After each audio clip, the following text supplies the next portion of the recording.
ఇప్పటికే ఓట్ల లెక్కింపు లోపల రెండవ ప్రాధాన్యత ఓట్ల లెక్కింపు జరుగుతున్నటువంటి క్రమం లోపల ఇప్పటికే 23 మంది ఎలిమినేట్ అయినటువంటి పరిస్థితి లోపల ఉన్నాయి. ప్రస్తుతం నాకు అందుబాటు లోపల బీజేపీ అభ్యర్థి అంజిరెడ్డి గారు ఉన్నారు. సార్ చెప్పండి, ముఖ్యంగా అంటే రెండవ ప్రాధాన్యత ఓట్ల లెక్కింపు జరుగుతుంది, ఎట్లా ఉన్నది, అంటే బీజేపీకి ఎట్లా ట్రెండ్ వస్తుంది? బీజేపీకి అందరికన్నా హైయెస్ట్ బీజేపీకే పడతా ఉన్నాయి. సపోజ్ మాకు 19 పడితే వాళ్ళకి 11, ఇంకొకరికి 10, 9 ఇట్లా పడతా ఉన్నాయి. సీరియల్ నెంబర్ ఏ విధంగా అయితే ఉందో 1, 2, 3 ఏ విధంగా అయితే ఉందో ఆ విధంగానే పడతా ఉన్నాయి. 100% మేము గెలుస్తాం. అంటే ఇప్పటికే టీచర్స్ ఎమ్మెల్సీ స్థానాన్ని కైవసం చేసుకున్నారు. ఇప్పుడు గ్రాడ్యుయేట్కి సంబంధించినటువంటి స్థానం లోపల కూడా మీదే పైచేయి ఉన్నది. అంటే ఇప్పటికీ ఏదైతే మీకు ప్రధాన పార్టీ అయితే ఉన్నటువంటి కాంగ్రెస్ పార్టీ ఉన్నదో, మూడో ప్లేస్లో ఉన్నటువంటి హరికృష్ణకు సంబంధించినటువంటి ఓట్ల పైన వాళ్ళు ఆశ పెట్టుకున్నారు. అంటే అవి ఏమన్నా కాంగ్రెస్ పోయేటువంటి అవకాశం ఉంటుంది సార్? అది ఇంపాసిబుల్. ఇద్దరు రెండు కత్తులు ఒక్కరోలా జొర్రయ్యవి. వాళ్ళిద్దరికి వైరు ఉన్నది. వాళ్ళకి అసలు పడనే పడదు. మనకే పార్టీ వాళ్ళది సెకండ్ ప్రాధాన్యత మనకే బాగుపడ్డాయి. అంటే ఆయన కాంగ్రెస్ పార్టీ టికెట్ ఆశించారు. కాంగ్రెస్ పార్టీ టికెట్ ఇవ్వకపోవడంతోనే ఇటు బీఎస్పీకి వెళ్ళాడు. మళ్ళీ బీసీ వాదం వినిపించారు. అంటే ఇవి డైవర్ట్ అయ్యేటువంటి అవకాశాలు లేవంటారా? అంటే బీజేపీకి బీసీలంతా బీజేపీకి పట్టం కట్టారంట.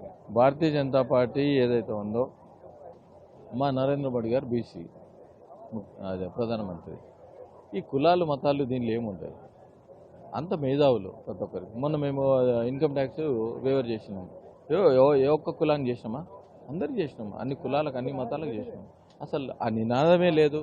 అన్నెసరీ వీళ్ళు ఏదో కలెక్టివ్గా ఆ పుకార్లు చెకార్లు నడిచినాయి అంతే తప్ప దానికి 1% ఎక్కడ కూడా మొగ్గు చూపలేదు. ఓకే సార్, అంటే ఇప్పటికే టీచర్స్ గెలిచారు, పట్టభద్రులు కూడా లీడ్లో పోతున్నారు.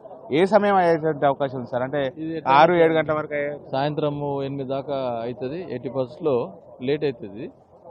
ఎలిమినేషన్ ప్రాసెస్ కదా, సెకండ్ ప్రాధాన్యత థర్డ్ ప్రాధాన్యత నడుస్తూ ఉంటుంది. వాళ్ళు ఎలిమినేషన్ అయినా కొద్దీ వాళ్ళకు ఓట్లు పడ్డాయి కదా, థర్డ్ ప్రాధాన్యత ఓటు మనకు రావడం జరుగుతుంది.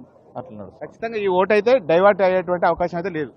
100% మాకు పడ్డాయి. ఇప్పుడు మీకు కావాలంటే నా దగ్గర ఉన్నాయి, చూపిస్తాను. దానికి ఏం బాధ లేదు, మాకే పడ్డాయి. Okay sir, all the best sir. ఇది మొత్తానికైతే అంజిరెడ్డి గారు చెప్తున్నటువంటి అవకాశం ఉన్నటువంటి నేపథ్యం లోపల ఇటు అంజిరెడ్డి గారు కూడా రెండవ ప్రాధాన్యత ఓటు తనకే వస్తుందని చెప్పి చెప్తున్నటువంటి పరిస్థితి కనబడుతుంది. ఇప్పటికే ఎలిమినేషన్కు సంబంధించినటువంటి ప్రక్రియ కొనసాగుతున్నది. మొత్తం ఇప్పటి వరకు 21 మందికి సంబంధించినటువంటి ఎలిమినేషన్ పూర్తి కావడం జరిగింది. ఏవైతే డబుల్ డిజిట్ ఉన్నటువంటి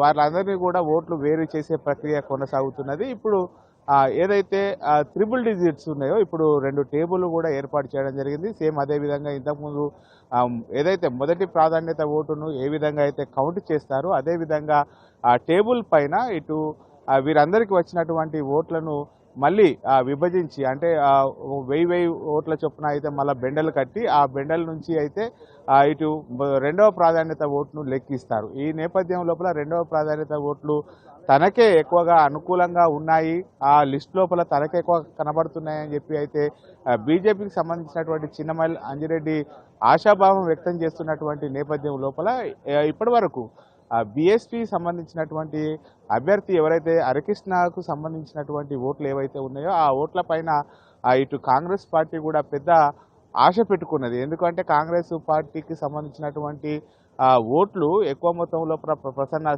హరికృష్ణ షేర్ తన భాగాన్ని తీసుకున్నాడు. ఆ రెండవ ప్రాధాన్యత ఓటు కాంగ్రెస్ పార్టీకే వస్తుందని చెప్పి అయితే కాంగ్రెస్ నాయకులు ఆశించినటువంటి పరిస్థితి. కానీ ఇక్కడ చూస్తే మాత్రము ఇటు హరికృష్ణకు పడ్డటువంటి ఓట్ల లోపల తనకే, అంటే ఇటు కాంగ్రెస్ పార్టీ కాకుండా అవన్నీ కూడా ప్రభుత్వం యొక్క వ్యతిరేకత ఉన్నటువంటి కారణంగానే మొదటి ప్రాధాన్యత ఓటు హరికృష్ణకు వేశారు, రెండవ ప్రాధాన్యత ఓటుకు తనకు వేశారని చెప్పి ఇటు బీజేపీ అభ్యర్థి చిన్నమల్లు అంజిరెడ్డి చెప్తున్నటువంటి పరిస్థితి లోపల ఇప్పుడు రెండవ ప్రాధాన్యత ఓటు, ఎందుకంటే ఈ ముగ్గురుతో పోల్చుకున్నట్లయితే మిగతా అభ్యర్థుల యొక్క ఓట్లు ఎక్కువ మొత్తం లోపల చాలా తక్కువగా ఉంటాయి. అంటే ఈ ముగ్గురుతో పోల్చుకుంటే మిగతా అభ్యర్థుల యొక్క ఓట్లు కేవలం 16,000 ఓట్లు ఉన్నటువంటి నేపథ్యం. ఇప్పుడు హరికృష్ణకు సంబంధించినటువంటి 60,000 ఓట్లే ఇప్పుడు సెకండ్ ప్రాధాన్యత ఓట్లు ఎవరికి వచ్చాయనేటువంటిది అయితే ఆసక్తిగా మారినటువంటి పరిస్థితి లోపల ఇక్కడ ఖచ్చితంగా తను విజయం సాధిస్తానని చెప్పి చెప్తున్నటువంటి పరిస్థితి కనబడుతుంది. ముఖ్యంగా